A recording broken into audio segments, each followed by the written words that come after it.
So today we are in a Toyota Corolla Cross XS. That's a 1.8 liter naturally aspirated engine. I haven't seen one of those in a while, so it'll be fun to go through this one. Let me just take you around it first before I show you the inside. Today's a nice day. The sun is out. And what we have here is the facelifted version. So these came out in January of 2025. And you see what Toyota did here. They tried to modernize the grille as opposed to the first generation Corolla. Well, it's still the first generation, just the uplifted version. They upgraded the grille, you can see that. They put in some parking sensors. I think they're a bit too high for me, but got them there. Kind of fake vents.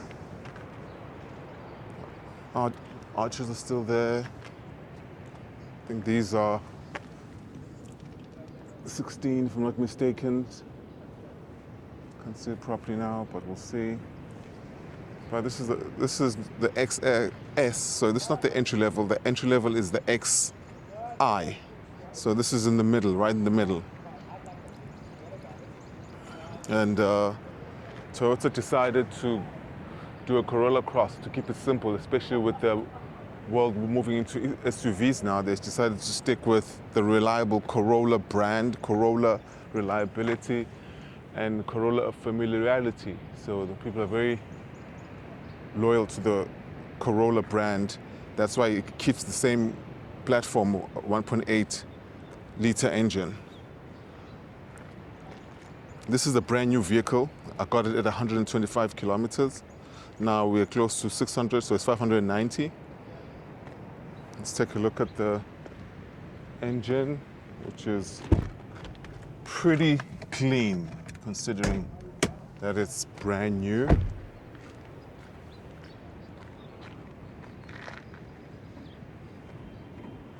There we go.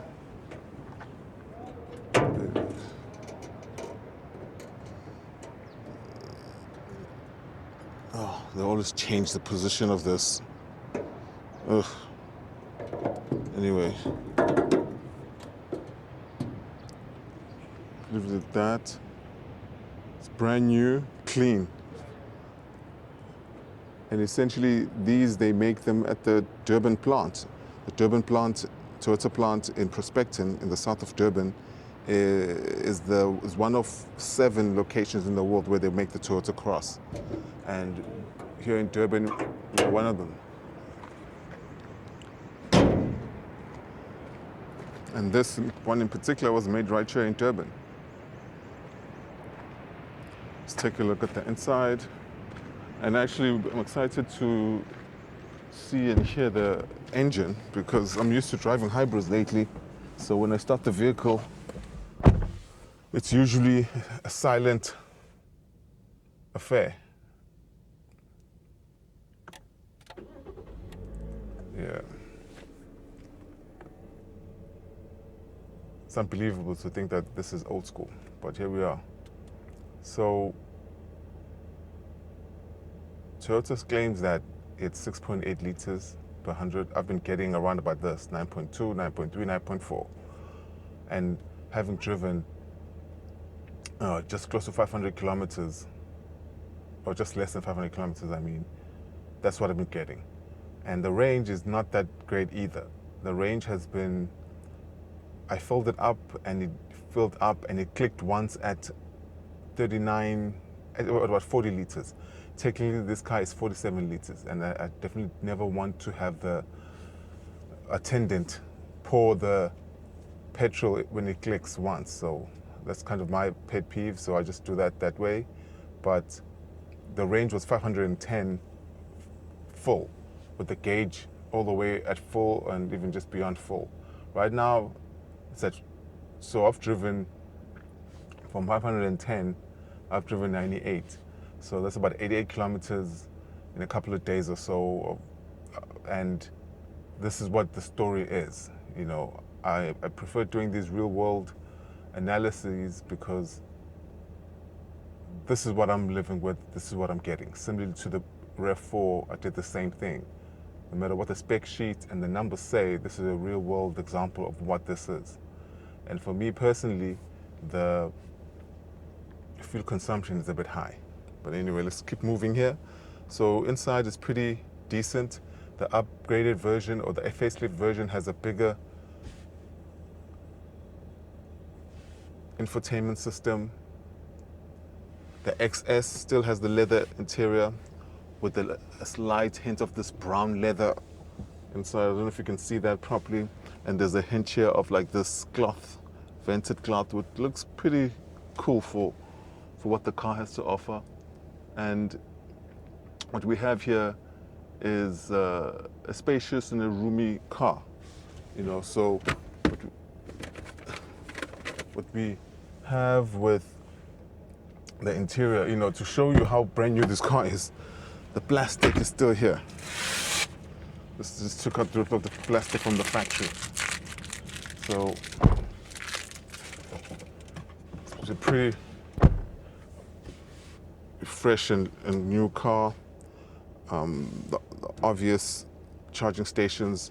This does not have wireless charging, so this is just a platform for you to put your phones. This does not have parking assist. It has a rear view camera. That's about it, and then sensors up front. It has 12-volt charging station here, and I think it has back here some charging points, C-type charging points. Let's see what some space at the back is like. So that's my sitting position. I'm about, sorry, let me do this. I'm about 185, so let's see how much space I have at the back here. Oops. Not bad, I mean, not bad, you know. It's touching, but comfortable enough. The seats are comfortable. I think a middle person can fit here. Tight, but maybe a shorter person, or maybe just shifting the seats up front a bit, that might help. But it's roomy enough, but for a family. I don't know if for, 5 friends, I don't know how that would fare. Let's see here. Oh, this brown trimming, I don't think you can show in the sun. It keeps on this brown color leather on some parts of the vehicle. I don't know if I'm seeing this right. This is brown, or yeah, this is brown. And then black, obviously the rest of the interior is black. So what I did here is get 2 suitcases so that you can see the space. You know, these are full-size suitcases, check-in luggage that you'd have to take at the airport. And to me, what I've seen, this is the best position to put it in. Otherwise, any other angle doesn't, both of them don't fit. You know, so I tried putting it this way. It doesn't fit. It doesn't fit. You know, you might have to put the seats down, but if there's 4 of you, that might not be possible. This is my bag here. So that's been one of the issues with space. If you see these suitcases, these are proper size suitcases. Let's do this. Let's do this. Let's do that. So that at least you can hide. But I think full suitcases, you won't be able to do this because it's not, they'll be full. And this thing is, you know, so that's the space of the boot. No automatic power closing for this. I think the XR has that, which is one level above. Close that. You can do this.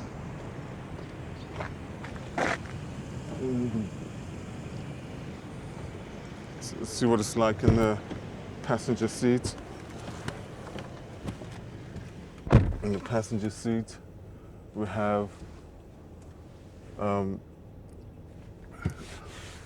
solid dashboard. The leathers, the material, they feel good. They feel good, a bit hard, but there's the soft touch of the leather makes up for it. And as somebody who is looking for a vehicle in this range, this comes in at about 450,000 or so, brand new. The hybrid version of it, you add another 42,000, brand new. So we have to figure out what works best for you for the hybrid system and another 50,000 rands, or saving the petrol and saving the 50,000 and using that for petrol. But generally, in the real world, we don't really use it like that. It's either you're willing to pay for the hybrid or you're paying for the petrol and you just pay as you go with the petrol and you accept that. But inside here, spacious and roomy, and I still have the new car smell. I mean, it's really something, you know, it's an addictive smell. I've only had one brand new car in my life, and I've had that car smell for about a couple of months, and this is still there. That's why I even ripped up that plastic. You know, it's nice to be the first person to get a hold of a brand new car, and while all the elements of it are looking fresh and looking new. All right. So I think it would be good now to take a drive, to really feel how it is on the highway, to really feel how it is on the suburban roads, stop start, and how powered or underpowered it is. And I'm the only passenger with empty suitcases, but I'll be able to gauge if it's underpowered or not. And my opinion, it has been, but let's go. Every day, you know, I use this car, I kind of accept it for what it is rather than compare it to the RAV4 hybrid or even the hybrid version of this one, because I've driven that for the past couple of years and I'm a fan of that one. So this, I'm still at close to 500 kilometers that I've been driving. I'm still working to kind of like it, but I do accept it for what it is, which is good value. I understand what Toyota has done in the crossover field and understanding that we're in the crossover world, so I respect that just as much as I respect their decision not to go electric fully as the Europeans were doing, trying to go electric by 2030, which wasn't a good idea. That's why they've had to reevaluate that decision, and Toyota just kept to their guns and decided, hey, we're going to stick to hybrid and improve that system, and they've done that. But anyway, this is still petrol, and there's still a market for it, and it's a high-selling vehicle in South Africa. Last month, I think 1,600 units were sold. I think it's in the top 10 top-selling vehicles in South Africa in this segment. So let's go for a drive and see how that turns out. All right, let's go for a drive. I already started the car, so let's see what this Corolla Cross has in store for us.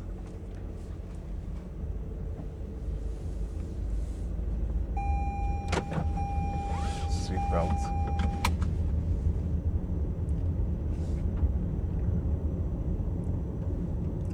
At 40 kilometers. Brakes are still responsive, considering it's a brand new vehicle.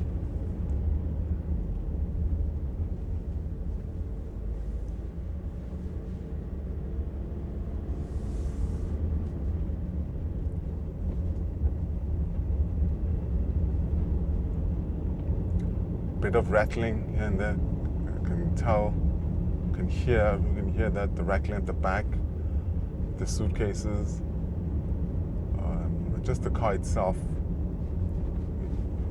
sitting on springs. I'm hearing some squeaking, but the car feels smooth enough within these. There's a work in progress on this road, so get a feel of how it is when it's maneuvering.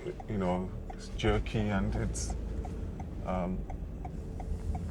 bouncy when you drive over a pothole or all that construction.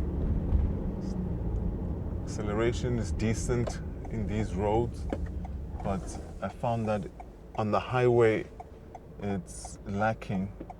You know, when you're driving on these roads, it feels as responsive as you might expect from a car this big and a Toyota vehicle.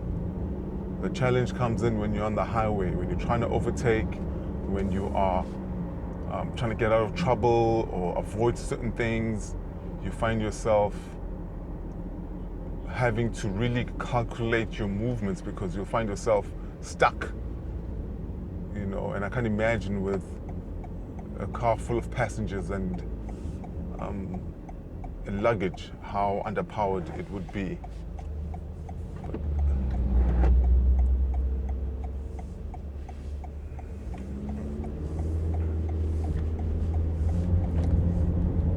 Even that, like that minor incline, it's a minor incline.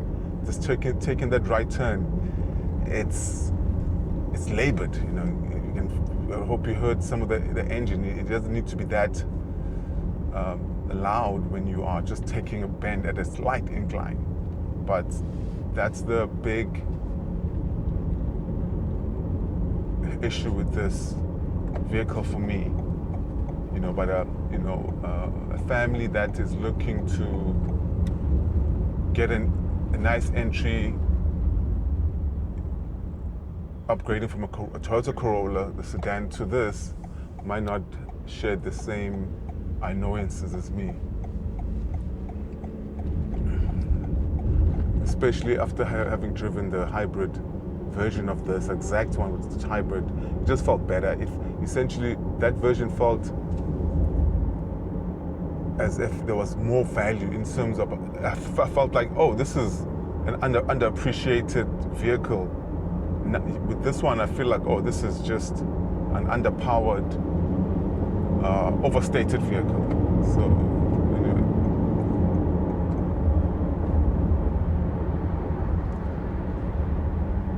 So normally I would have overtaken already, but with this I have to really be extra careful because as we're inclining, I'm gonna, like right now, I have to really, I'm pressing on it. You know, if cars are coming and I have a quick overtake, I might find myself causing an accident because it won't be fast enough on the fast lane. I really have to over-calculate and my timing has to be perfect, especially when other cars are in there, because it's hard to determine how quickly the car is going to pick up. And the CVT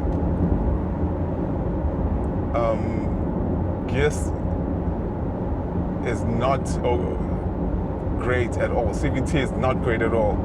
It's based on ratios, so it decides which RPMs it's going to change gears. You can even hear it. It just whines and whines. It's just a sad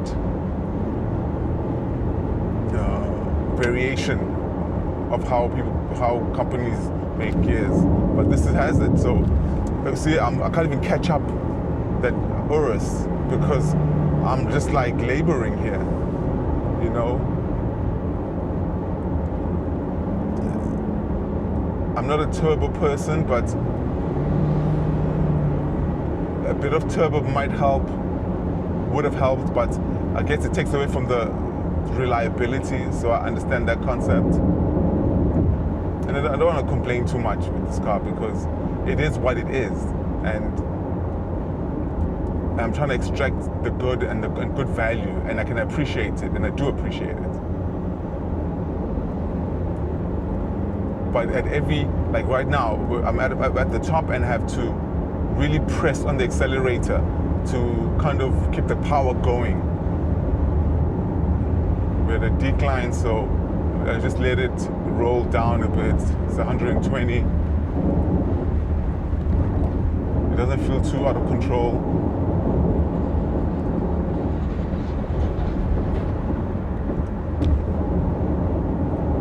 So the momentum is carrying me through, which is great, but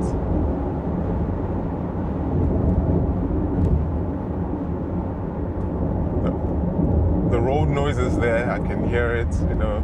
Again, we chose a windy day, but still, I think this would be like this on any given day. The road noise, I can hear the wind. I can hear with every bump, you know, I can feel it.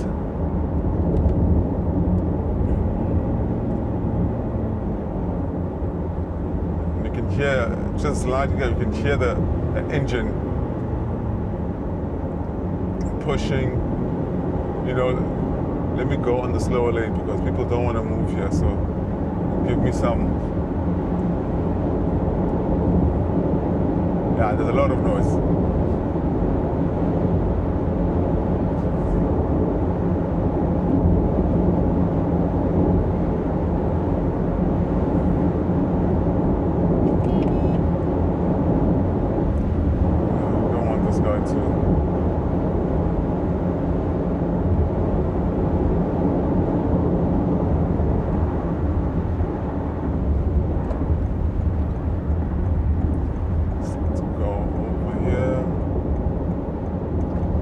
Normally I would have gone on the right lane, but with this car I couldn't make that decision, so I'm just going to go here and go over.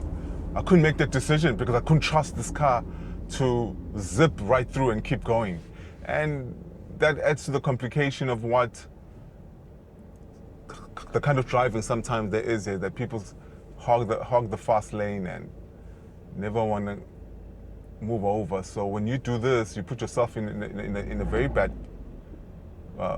position, and a dangerous one at that.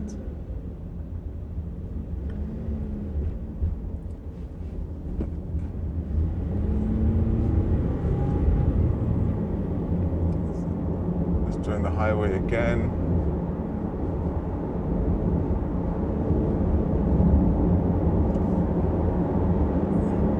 So we're at 100, so let's see if we can join the highway. No cars coming behind, they're pretty far. We're gonna merge onto the highway properly. Let's get over. I don't know if this guy turn or not.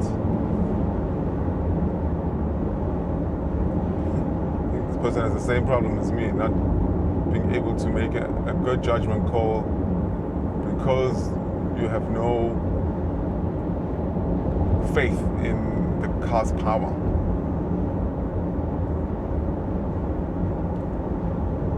But the seats are comfortable. It's a car that you can definitely take long trips in. It's definitely great within the suburban, within traffic. Long trips, I think you just have to exercise a lot of patience with how you manage the power, the speeds on the highway. Because it's another thing, you know, this car goes at higher speeds, but it really has to build up momentum, and sometimes it's not easy to do, especially on hilly highways, national roads, up and down, you know, trucks, faster cars around you. It really exposes you. So now we're rolling down.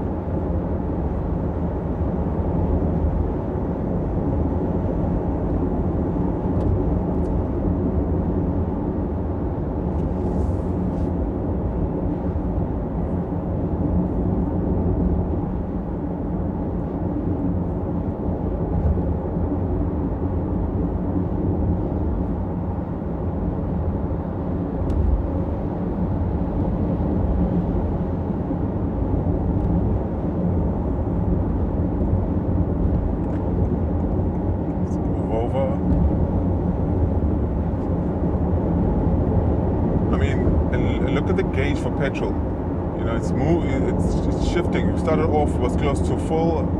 We're still at, and we're at 402 kilometers range, and we are still at 94.4 liters per 100 kilometers.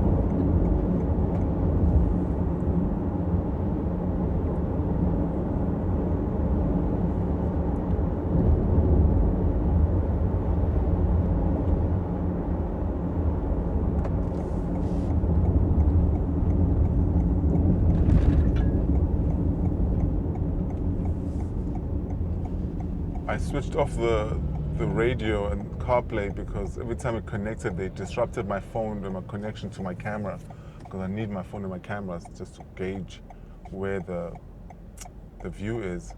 But I will say that this has been a good infotainment.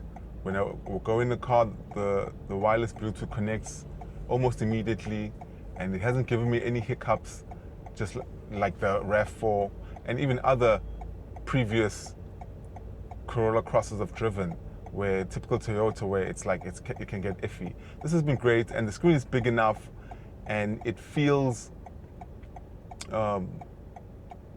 modern.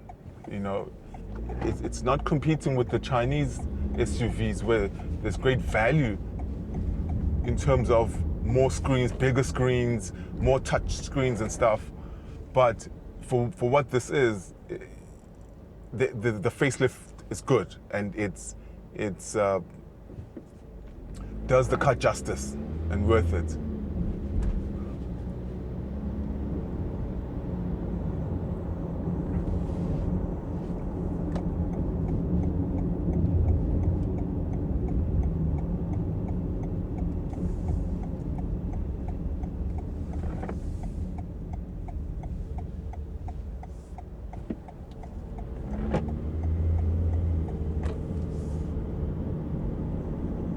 So I did this on purpose because I want to end this video to where this car began. This is the Prospecton Toyota plant. Toyota put in a couple of billions and partnered with about 56 suppliers, utilizing over 600 parts for this vehicle to be manufactured here. So Toyota did a great job in making sure that, I mean, I don't know if you can see, but there's a picture of the Toyota Cross, a red one right there, and there's the Hilux, and this is the Toyota plant. And this car came from here, and as a South African in South Africa, it feels good. This is the closest we can be to driving our own vehicles, because they are built here, providing South African jobs, and they are shipped all over South Africa and the rest of Africa.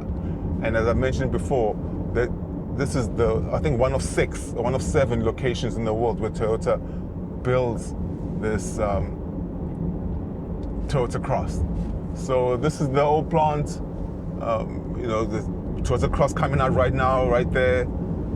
And this is an industrial area and powered by Toyota. So thanks for watching, and I hope you found some of this information useful. Let me know what some of the alternatives you would take over the Cross, and I'll hit you on the next review. All right, thank you.